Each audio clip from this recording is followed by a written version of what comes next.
नमस्कार, बुलेटिन में आपका बहुत बहुत स्वागत है। मैं हूं आपके साथ दीपिका ओझा। चलिए शुरुआत करते हैं खबरों की। प्रदेश कांग्रेस कार्यालय में पर्यवेक्षक पीएल पुनिया के नेतृत्व में हाई लेवल बैठक हुई। इस बैठक में प्रदेश अध्यक्ष करण माहारा समेत कांग्रेस के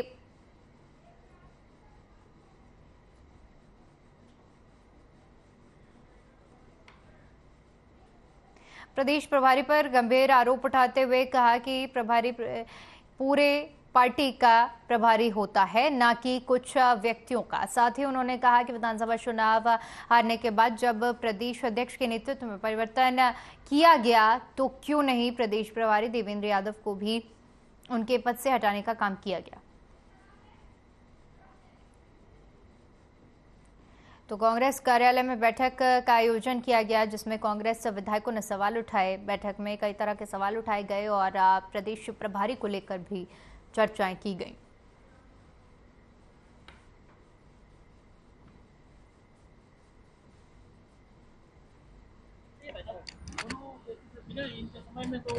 देखिए, प्रभारी को किसी के साथ पार्टी नहीं करना चाहिए। प्रभारी हमारे स्टेट का प्रभारी है।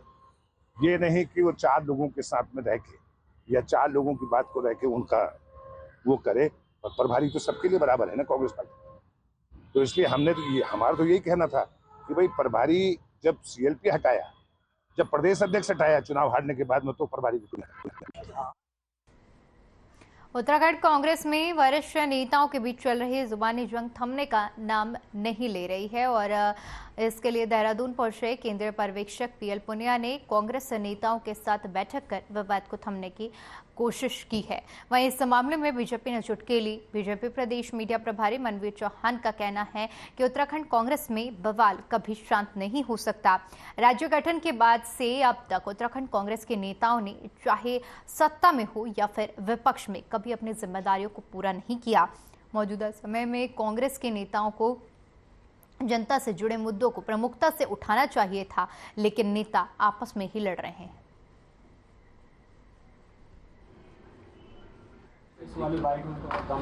उत्तराखंड कांग्रेस में चाहे कोई भी पर्यवेक्षक उनका आ जाए, उनके राहुल गांधी आ जाएं, सोनिया गांधी आ जाएं, जिस प्रकार से कांग्रेस में कई सालों से चाहे राज्य स्तर पर से लेकर के अब तक जो भी चल रहा है वो सबको मालूम है। उत्तराखंड की जनता अच्छी तरह से मालूम है।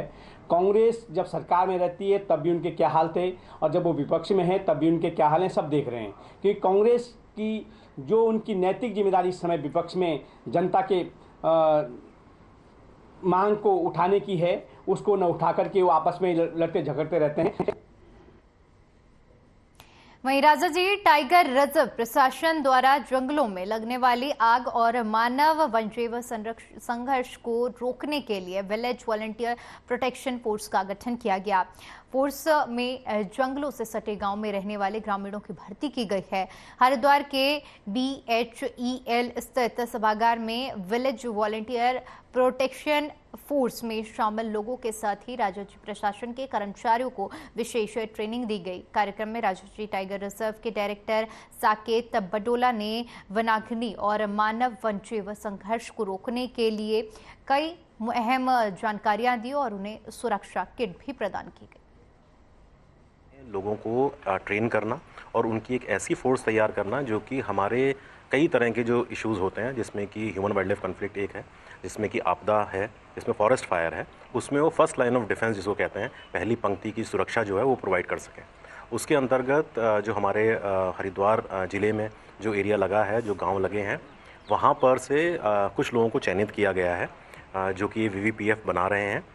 ये लोग जो हैं उनको यहाँ आज बुलाया गया है, जिनका आज एक अभिमुखीकरण जो कार्यवाही जो कार्यक्रम है वो किया जा रहा है। वहीं रुड़की के बिड़ला गांव में खेतों से गांव को जोड़ने वाले सड़क मामले में जिला पंचायत अध्यक्ष किरण चौधरी ने सख्त एक्शन लेते हुए सड़क दोबारा उखाड़कर पूरी गुणवत्ता के साथ बनाने के आदेश दिए हैं। उन्होंने ये भी बताया कि अगर यह सड़क पूरी गुणवत्ता के साथ नहीं बनाई जाती तो ठेकेदार का लाइसेंस कैंसिल कर दिया जाएगा। बता दें कि बिड़ला गांव के पूर्व प्रधान ने आरोप लगाया था जबकि गांव को जोड़ने वाली सड़क को खराब मटेरियल डालकर बनाया जा रहा है और शिकायत करने पर ठेकेदार ने उन्हें धमकी दी है और कहा है कि सड़क इसी तरह बनाई जाएगी। जिसकी शिकायत जिला पंचायत अध्यक्ष से की गई तो उन्हें खुद जाकर सड़क का निरीक्षण किया और उसमें भारी कमी पाई गई, जिसके बाद उन्होंने पूरी सड़क को दोबारा उखाड़कर पूरी गुणवत्ता के साथ बनाने के आदेश दिए।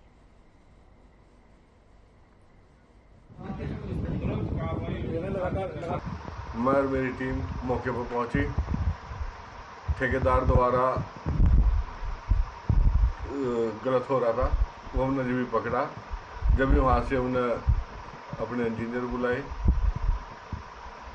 और उस काम को ठीक करवाने का आदेश करे और उसका हमने खुद निरीक्षण करा, खुद उसकी जांच करी। हमारे साथ में जेई वित्तीय इंजीनियर ने भी जांच करी, तो जो उस कमी बढ़ती जा रही थी वो हमने पूरी कराई।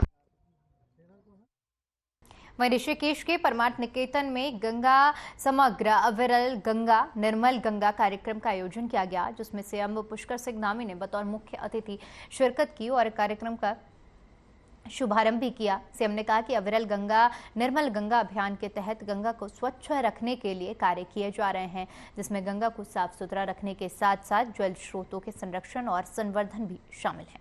सीएम ने कहा कि जीवनदायिनी मां गंगा के मूल स्वरूप को बचाए रखना हम सब का नैतिक दायित्व है। केंद्र और राज्य सरकार इस दिशा में निरंतर कार्य कर रहे हैं। प्रथम चरण के तहत गंगा में मिलने वाले 132 गंदे नालों के पानी को एसटीपी के माध्यम से साफ किया जाएगा, जबकि दूसरे चरण के लिए प्रस्ताव प्राप्त हो चुका है।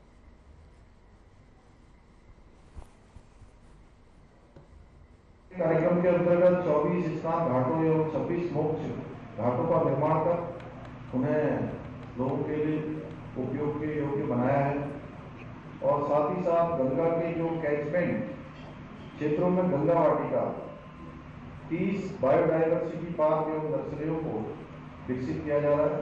लगभग 12,600 हेक्टेयर जो गंगा के किनारे की जो जमीन है उसको पौधारोपण एवं जल संरक्षण का कार्य भी गंगा के पुनर्जीवन के लिए किया जा रहा है। प्रदेश के पूर्व मुख्यमंत्री त्रिवेंद्र सिंह रावत और राज्यसभा सांसद कल्पना सैनी पौड़ी पहुंचे, जहां पर बीजेपी कार्यकर्ताओं ने उनका जोरदार स्वागत किया। इस दौरान पूर्व मुख्यमंत्री त्रिवेंद्र सिंह रावत ने उत्तर प्रदेश में अतीक अहमद के मर्डर पर कहा कि भगवत गीता में कहा गया है कि जो हुआ सब अच्छे के लिए हुआ और जो लोग आशावादी वे ये सोचकर चलते हैं कि जो होगा वो ठीक होगा। वहीं त्रिवेंद्र सिंह रावत ने चीड़ के पेड़ को अभिशाप बताने के बजाय उसे वरदान बताया। उन्होंने कहा कि चीड़ के पेड़ का दोहन सही से किया जाए। पेड़ों से प्रदेश में 75,000 लोगों को रोजगार से जोड़ा जा सकता है।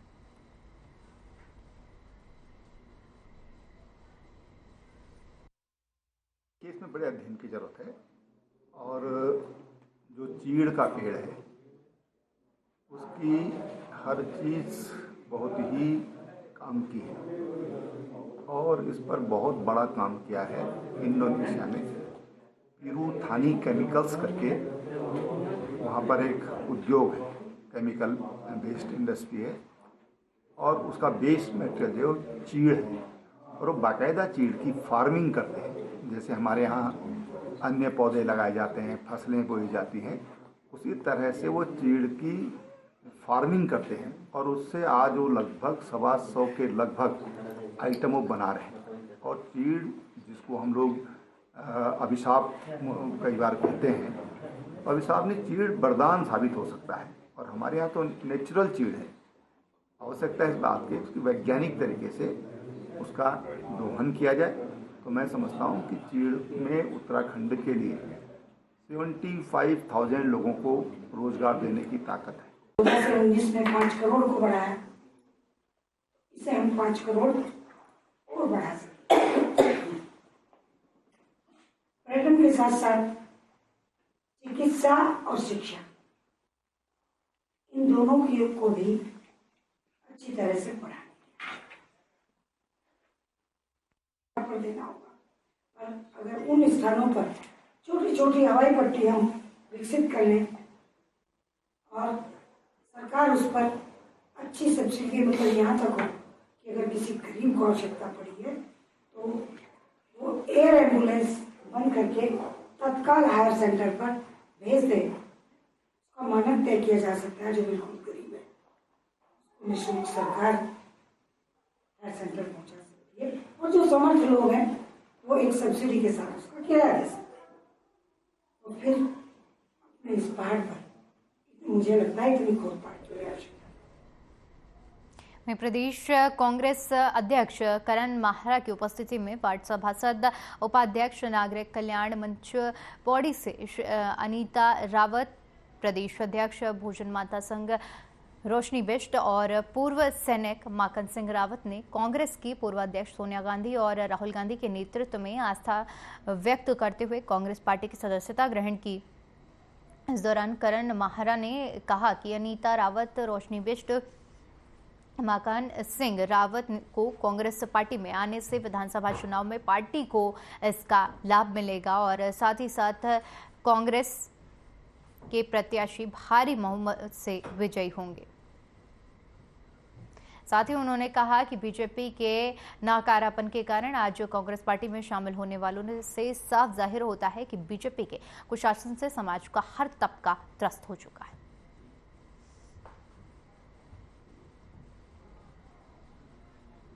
ये शुरुआत की है आज हमारी पौड़ी की वार्ड नंबर 7 से हमारी बहन आज कांग्रेस ज्वाइन की है, और भोजन माताओं की जो हमारी प्रदेश अध्यक्ष हैं उन्होंने भी आज हमारे को ज्वाइन किया है। हमारे एक्स फौजी हैं भाई साहब, उन्होंने भी आज कांग्रेस ज्वाइन किया। कल को भी एक बड़ी संख्या में 27 तारीख को यहाँ ज्वाइनिंग होनी है, और कल ही एक ब्लड डोनेशन कैंप भी कार्यालय में लगेगा। आप सब उसमें भी सादर आमंत्रित हैं।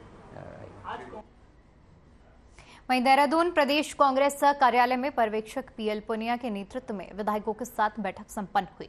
इस बैठक में प्रदेश कांग्रेस अध्यक्ष करण माहरा समेत कांग्रेस के अधिकारी शामिल हुए।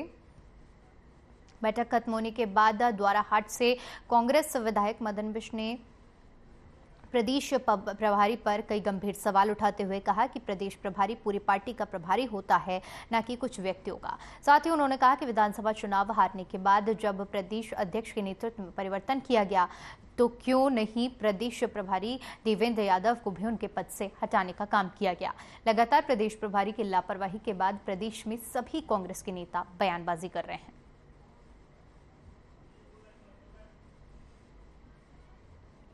नहीं, देखिए, हमने तो इसलिए कहा कि प्रभारी को पार्टी नहीं बनना चाहिए।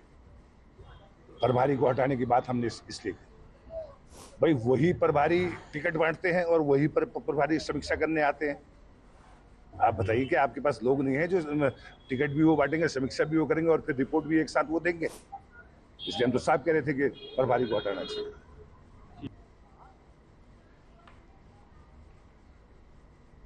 वहीं माफिया अतीक अहमद और उसके भाई की हत्या के बाद उत्तराखंड पुलिस भी अलर्ट मोड पर है। डीजीपी अशोक कुमार ने सभी पुलिस अधिकारियों को इस संबंध में निर्देशित किया है। उत्तराखंड पुलिस की ओर से उत्तर प्रदेश से सटी सभी सीमाओं पर सघन ट्रैकिंग अभियान चलाया जा रहा है। डीजीपी अशोक कुमार ने बताया कि शनिवार की रात अतीक अहमद और उसके भाई की हत्या की सूचना जैसे ही मिली तो उन्होंने पुलिस अधिकारियों को अलर्ट मोड पर रहने के निर्देश दिए। अति संवेदनशील इलाकों में पुलिस फोर्स को गश्त बढ़ाने के निर्देश दिए गए। उत्तर प्रदेश से सटी राज्य की सभी सीमाओं पर वाहनों की चेकिंग अभियान करने के निर्देश दिए। उन्होंने कहा कि फिलहाल उत्तराखंड में माहौल शांतिपूर्ण है।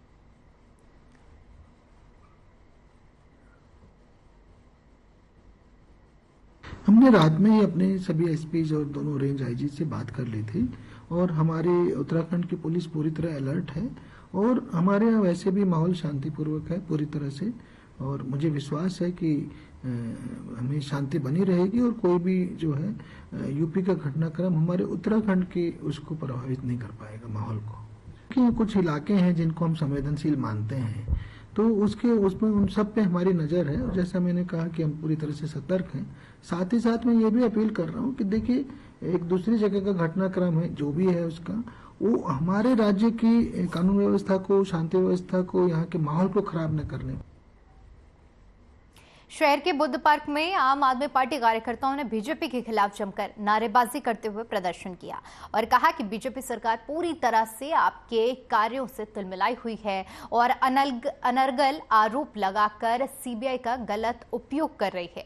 साथ ही कहा कि दिल्ली के मुख्यमंत्री अरविंद केजरीवाल को अपने दफ्तर में आने के लिए समन भेजा जाना सरकार की एक सोची समझी रणनीति है। इस मौके पर प्रदेश संगठन सचिव समित टिक्कू ने कहा कि सच्चे और ईमानदार छवि वाले सीएम अरविंद केजरीवाल को सिर्फ और सिर्फ परेशान करने की एक साजिश है।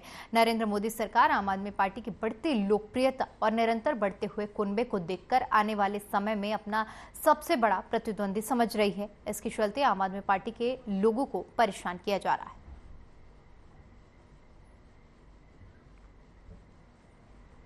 आज हमारे जो राष्ट्रीय संयोजक हैं और दिल्ली के यशस्वी मुख्यमंत्री अरविंद केजरीवाल जी पर सीबीआई द्वारा झूठा मुकदमा लगा के भारतीय जनता पार्टी के दबाव में आके उन पर समन भेजा गया, ये बहुत दुर्भाग्यपूर्ण है।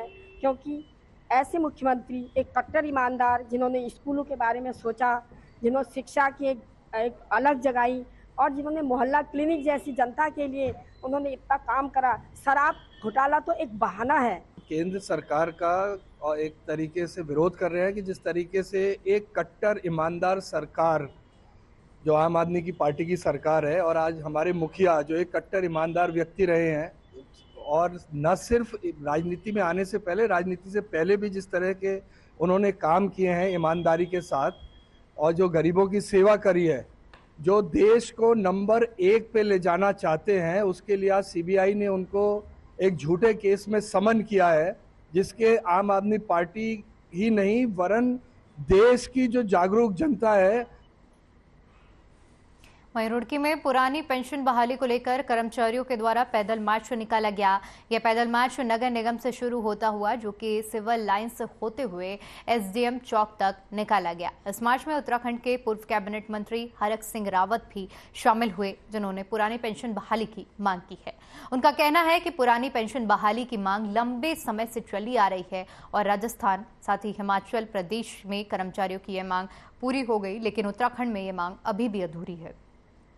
उन्होंने कहा कि कर्मचारी लंबे समय तक सरकार की नौकरी करते हैं, इसलिए उनकी मांग पूरी होनी चाहिए। निकाली जा रही है। देखिए, जो कर्मचारी शिक्षक हैं प्रदेश के पूरे देश के, उनकी पुरानी पेंशन बहाल की जाए। वो 25 साल 30 साल 35 साल नौकरी करते हैं, लेकिन जब वो रिटायरमेंट जाते हैं तो वो असहाय हो जाते हैं, उनके पास कुछ नहीं होता है, गुजारा भत्ते के लिए भी उनके पास।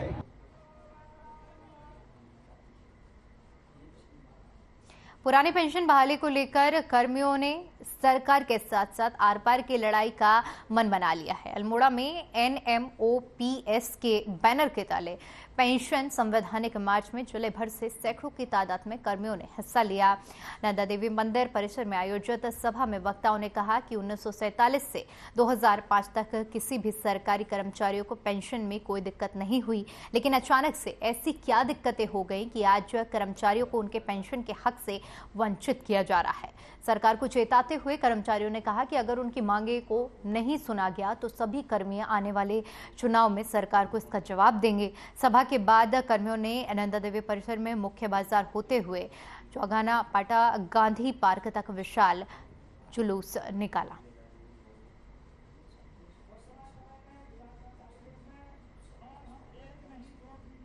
पूरे भारतवर्ष में आज की तिथि तय थी कि जो पुरानी पेंशन बहाल जो जरूरी है, इसलिए जो है सभी कर्मचारी अधिकारीगण यहाँ उपस्थित हुए हैं और पूरे कम से कम हमारे जनपद अल्मोड़ा में 2000 से अधिक जो है हमारे कर्मचारी शिक्षक संगठनों के पदाधिकारी समस्त जो है यहाँ रैली में प्रतिभाग किए हैं और उनके परिवार के लोगों को के द्वारा भी जो प्रतिभाग किया गया। आप लगा सकते हैं कि क्या स्थिति बन सकती है उसके उनके भविष्य के लिए।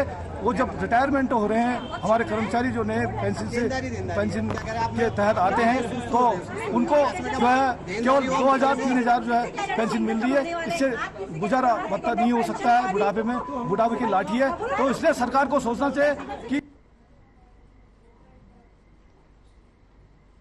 नैनीताल दुग्ध उत्पादक सहकारी संघ लालकुआं की प्रबंध कमेटी के निर्णय पर दुग्ध विकास मंत्री सौरभ बहुगुणा के निर्देशों पर वर्तमान में बढ़ते दुग्ध के मूल्य लागत को दृष्टिगत रखते हुए ग्राम स्तर पर दुग्ध उत्पादकों से क्रय किए जा रहे मूल्य में प्रति लीटर 2 रुपये बढ़ाए जाने की सहमति दी गई।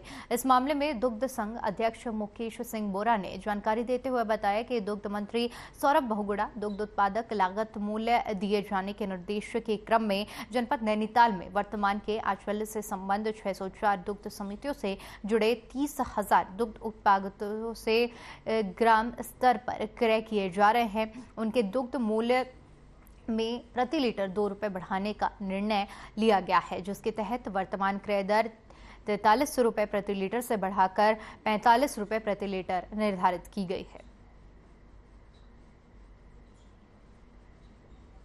आप सब जानते हैं कि आंचल के खिलाफ भी कुछ प्राइवेट ब्रांड बड़ी साजिशें कर रहे हैं, जिसके पूरे प्रकरण आपके संज्ञान में, और जो साजिशें हुई उनका भी पर्दाफाश शीघ्र होने वाला है। लेकिन हम उसके बाद भी चाहते हैं कि हम एक आम जन को जागरूक करें, हम घर घर आंचल को पहुंचाएं और हम कितनी शुद्धता का दूध दे रहे हैं वो हम आम उपभोक्ता के घर तक जाएं। उसके लिए भी हमने एक अभियान पूरे प्रदेश में उत्तराखंड सहकारी डेयरी फेडरेशन, डेयरी विकास विभाग और आंचल नैनीताल दुग्ध संघ संयुक्त रूप से चला रहा है। उसी के क्रम में आज हमने हल्द्वानी नगर निगम के अंतर्गत धमुआ स्थान है, अंबेडकर पार्क वहाँ पे बना हुआ है, और हमने 2 दिन पूर्व अंबेडकर जयंती मनाई है। संविधान में जो अधिकार अंबेडकर जी ने दिए हैं उसी से प्रेरणा लेते हुए हमने आज से अंबेडकर पार्क धमुआ में वहीं शहर में जाम का सबब बनने वाले ई रिक्शा चालकों के खिलाफ एक बार फिर से पुलिस ने कड़ा एक्शन लिया है। पुलिस ने चंद्रभागा पुल से नगर निगम के बीच ई रिक्शा संचालित करने वाले चालकों के खिलाफ चालान काटने की कार्रवाई की है।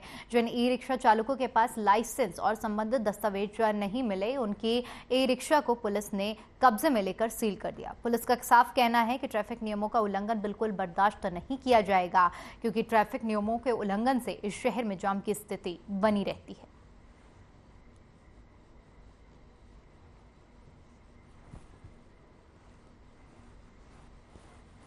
महोदय द्वारा जो है यातायात प्लान बनाया गया है, जिसमें जो है हरिद्वार की तरफ से जो भी बाहर के वाहन आएंगे, हमारी बोटल नेक है श्यामपुर रेलवे फाटक पे, तो उसका जाम से निजात पाने के लिए नेपाली फार्म से सारा ट्रैफिक जो है वो भानीवाला जॉलीग्रांट होते हुए नटराज चौक को आएगा, और जो वापस जाने वाला ट्रैफिक है वो गरुड़ चट्टी पुल से चीला मार्ग से जो है हरिद्वार की ओर जाएगा।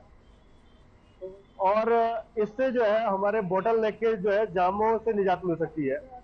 उसके बाद हमारे एसपी ट्रैफिक महोदय द्वारा और एसपी देहात महोदय द्वारा शहर के अंदरूनी क्षेत्र में जहाँ पे जीरो जोन रहता है, उस क्षेत्र में बैटरी रिक्शा एक ऐसा विकल्प बन चुका है जिससे जगह जगह पर खड़े होने से जाम की स्थिति पैदा होती है। तो हमने पुराने बस अड्डे मार्ग से लेकर चंद्रभागा पुल तक इसको बैटरी रिक्शा मुक्त।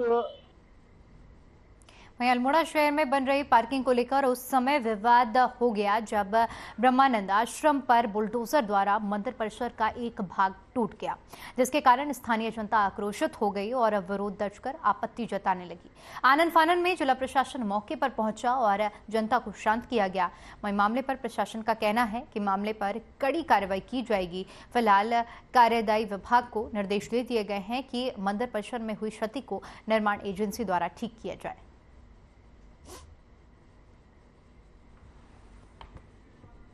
आज ये केमो स्टेशन नगर पालिका के निकट पर केमो स्टेशन कुछ कार्य चल रहा था, जिस पर इनके द्वारा कार्य के दौरान कोई अतिक्रमण था, उसको तोड़ा जाना, परंतु टूटी बस मंदिर या कुछ टूट गया।